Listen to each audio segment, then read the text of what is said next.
अस्सलाम वालेकुम क्लास। हम STLC को डिस्कस कर रहे थे, इसके कुछ फेजेस हमने डिस्कस की थी और इसी टॉपिक को हम आगे कंटिन्यू कर रहे हैं। हमने यहाँ पे डिस्कस किया था phase number 5 requirement engineering phase में फ़र्स्ट पॉइंट को, जो कि था रिक्वायरमेंट गैदरिंग, यानी हम अपनी जो भी हमारी ज़रूरियात हैं उनको इकट्ठा करना स्टार्ट कर देते हैं। फिर इसमें हमने डिफरेंट मेथड्स देखे थे। हम इंटरव्यू कर सकते हैं, सर्वे कर सकते हैं, तो ये वो चीज़ें हैं जो हम ऑलरेडी कल डिस्कस कर चुके हैं। अच्छा, नेक्स्ट इसके अंदर क्या आ जाता है, ये पॉइंट याद रखिएगा। रिक्वायरमेंट इंजीनियरिंग के अंदर ही हमने तीन सब फेजेस को डिस्कस किया। पहली तो हमने चीज़ों को इकट्ठा किया, अपने रिक्वायरमेंट्स को इकट्ठा किया, डाटा को इकट्ठा किया डिफरेंट रिसोर्सेज से। फिर उसके बाद रिक्वायरमेंट वैलिडेशन होती है। रिक्वायरमेंट वैलिडेशन के अंदर यानी कि हमने जो भी चीज़ें, जो भी डाटा इकट्ठा किया है, फिर उसे फर्दर हम क्या करते हैं, अपनी जो भी हमारे हम सिस्टम बनाने वाले हैं उसके साथ अलाइन करते हैं। रिक्वायरमेंट वैलिडेशन में आप इस तरह से सपोज कर सकते हैं कि हमने जब डाटा को इकट्ठा किया तो हमने डिफरेंट रिसोर्सेज से किया, डिफरेंट लोगों से इंटरेक्ट किया। इसके बाद जब हमारे पास ये सारे का सारा डाटा आ गया तो फिर हमने उसे ये देखा कि इसमें से कितना डाटा हमारे काम का है, कितना डाटा हमें ज़रूरत पड़ेगा। जैसे सपोज़ हम जब डाटा कलेक्ट कर रहे हैं तो हो सकता है उसमें कुछ डाटा रिपीटिशन में हमारे पास आ रहा हो सकता है जब हम डाटा कलेक्ट कर रहे हैं तो मैं जिस पर्सन से, जिस कस्टमर से इंटरव्यू ले रही हूँ, मैंने उससे उसका नाम भी पूछा, मैंने उससे ये भी पूछा आप यहाँ पे इस इदारे में कितने अरसे से हो। तो कुछ हमने इररेलेवेंट क्वेश्चंस भी किए डाटा कलेक्शन के दौरान। हमने कस्टमर से कुछ इररेलेवेंट क्वेश्चन भी किए जो मेरे सॉफ्टवेयर को बनाने के लिए ज़रूरी नहीं थे, लेकिन वो क्योंकि मैंने डाटा कलेक्शन के दौरान अपने पास लिख लिए, अब वो मैं क्या करूँगी, स्किप करूँगी। अब वेरीफाई करूँगी कि ये जो मैंने डाटा कलेक्ट किया है, हो सकता है वो 20 पेजेस का मेरे पास डाटा कलेक्शन आई हो, उसमें से कितना डाटा ऐसा है जो मेरे सॉफ्टवेयर को बनाने के लिए मुझे ज़रूरत पड़ेगा। सिर्फ वही डाटा हम उसमें से निकालेंगे। हम ऐसे कह सकते हैं कि जैसे हम समराइज़ करेंगे कि ये सिर्फ वो डाटा है जो आगे मुझे चल के ज़रूरत पड़ेगा, और ये वो डाटा है जो इररेलेवेंट है, इसे यहाँ से खारिज कर दो, यहाँ से निकाल दो। तो इस तरह से हम रिक्वायरमेंट वैलिडेशन के अंदर अपने रिक्वायर्ड डाटा को, अपनी रिक्वायरमेंट को, अपने गैदर्ड एलिमेंट्स को क्या करते हैं, अरेंज करते हैं, ताकि हम आसानी से आने वाले सॉफ्टवेयर जिसे हम डिज़ाइन करने वाले हैं, आसानी से उसके अंदर इसे इस्तेमाल कर सकें। रिक्वायरमेंट मैनेजमेंट के अंदर हमारे पास क्या हो रहा होता है, रिक्वायरमेंट मैनेजमेंट में हमारे पास बेसिकली जो भी चीज़ें हमने इस फेज़ के अंदर, पहले तो हमने डाटा गैदर किया, फिर हमने इसे वैलिडेट किया कितना ज़रूरी है, कितना नहीं ज़रूरी। अब हमारे पास सारा की सारी चीज़ें ज़रूरी आ गई हैं। अब हम उसे क्या करेंगे, प्रॉपर वे में मैनेज करके रखेंगे। कस्टमर को क्या चीज़ चाहिए, मेरे प्रोग्रामर को क्या चीज़ चाहिए। फॉर एग्ज़ाम्पल मैंने जिस प्रोग्रामर से, अपनी कंपनी के अंदर मौजूद जिस मेंबर से मैंने ये सॉफ्टवेयर बनवाना है, तो वो जो पर्सन है उसकी क्या रिक्वायरमेंट है, उसे किस किस्म का सिस्टम चाहिए, उसे कैसा एनवायरनमेंट चाहिए, उसे वो चीज़ प्रोवाइड करना, कस्टमर के लिए वो सारी चीज़ें प्रोवाइड करना, ये सारी की सारी रिक्वायरमेंट मैनेजमेंट के अंदर आ जाती हैं। तो रिक्वायरमेंट मैनेजमेंट हमारे पास क्या हुआ कि हमने जो चीज़ें इकट्ठी की, हमने उन्हें समराइज़ किया, फिर हमने उन्हें प्रॉपर वे में मैनेज करके अपने पास रखा ताकि हम ईज़िली अपने सॉफ्टवेयर को आगे डेवलप कर सकें। फिर हमारे पास आती है design phase. Design phase 6th phase है। अब ये जो डिज़ाइन फ़ेज़ है, इसके अंदर जैसे मैंने आपको कहा था कि हम जब कोई अपना घर डेवलप कर रहे होते हैं तो उसका पहले मैप बनाया जाता है। सेम इसी तरह से सॉफ्टवेयर का भी पहले हमारे पास क्या किया जाता है, एक डिज़ाइन सा बनाया जाता है कि एट दी एंड जब सॉफ्टवेयर बनेगा तो उसमें क्या क्या चीज़ें होंगी, वो सॉफ्टवेयर कैसा दिखेगा, उसका इंटरफेस कैसा होगा, वो किन किन चीज़ों पे काम कर रहा होगा, वो किन किन इश्यूज़ को रिज़ॉल्व कर रहा होगा। तो इसको हम क्या कहते हैं, डिज़ाइनिंग करना।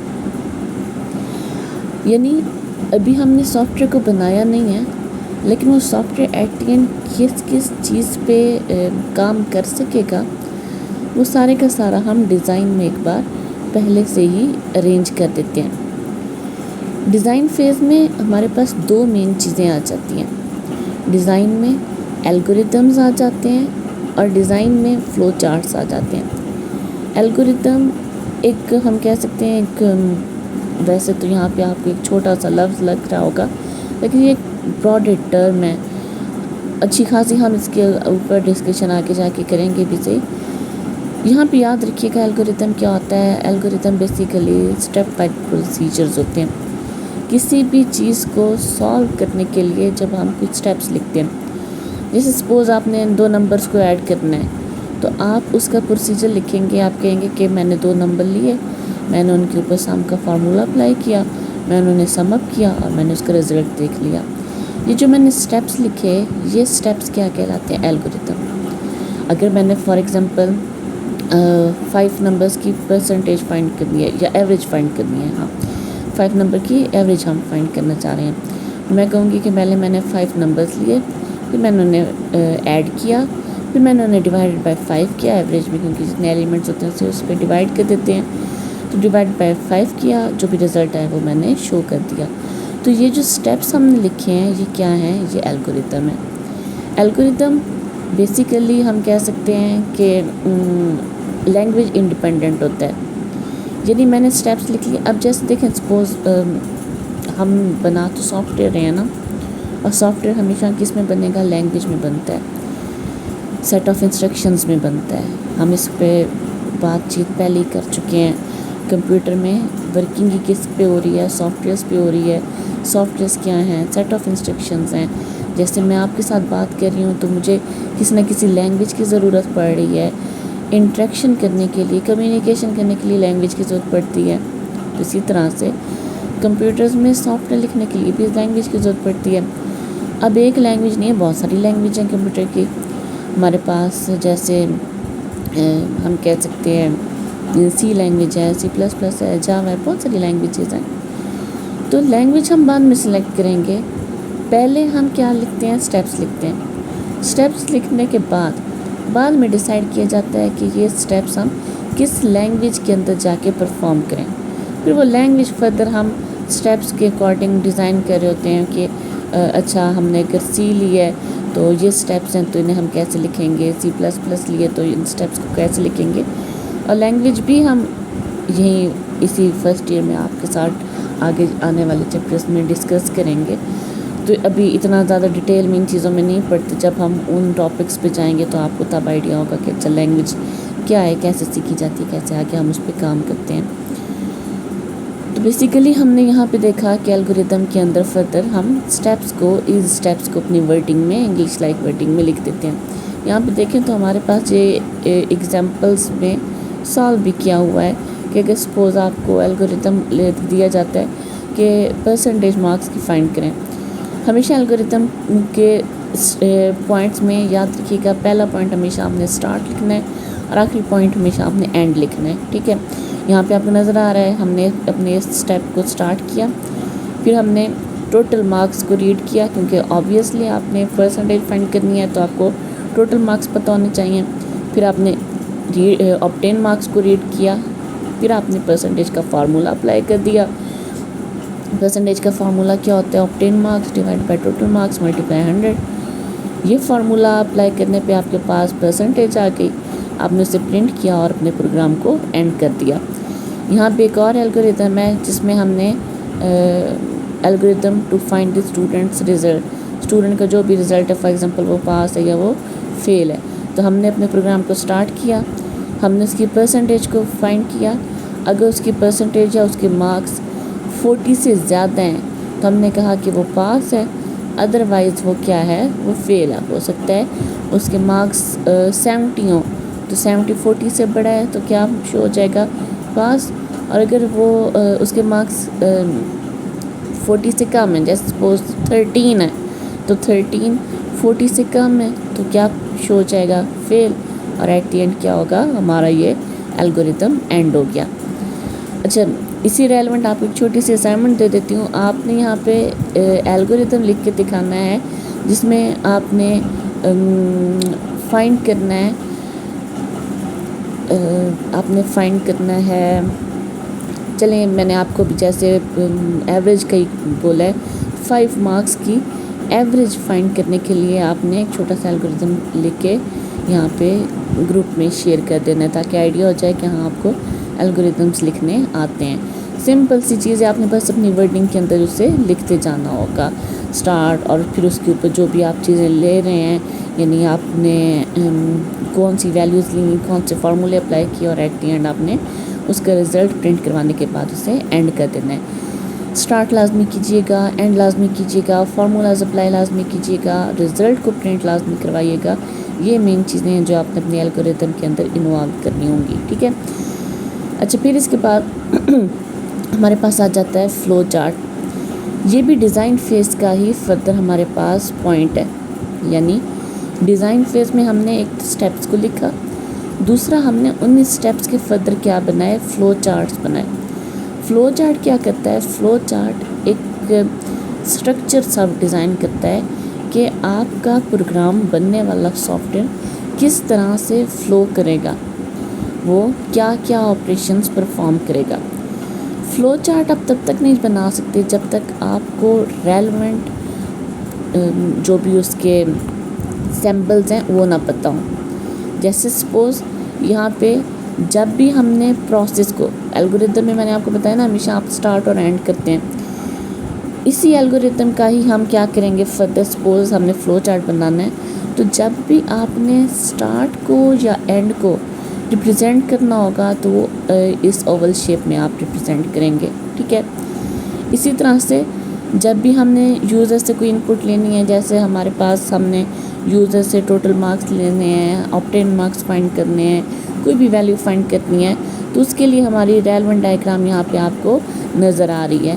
कहीं पे डिसीजन लेना है, यानी जैसे भी हमने पीछे एग्जांपल ली इफ़ एल्स वाली कि अगर वो मार्क्स 40 से अबव हैं तो पास अदरवाइज़ फेल, तो उसके लिए हमारे पास ये शेप आपको नज़र आ रही है डिसीजन के लिए। इसी तरह से अगर आपने कोई भी फार्मूला अप्लाई करना है, जैसे परसेंटेज का फार्मूला हमने पीछे अप्लाई किया, तो फार्मूले के लिए हमें यहाँ पे ये शेप नज़र आ रही है, प्रोसेस की शेप रेक्टेंगल। इसी तरह से एक से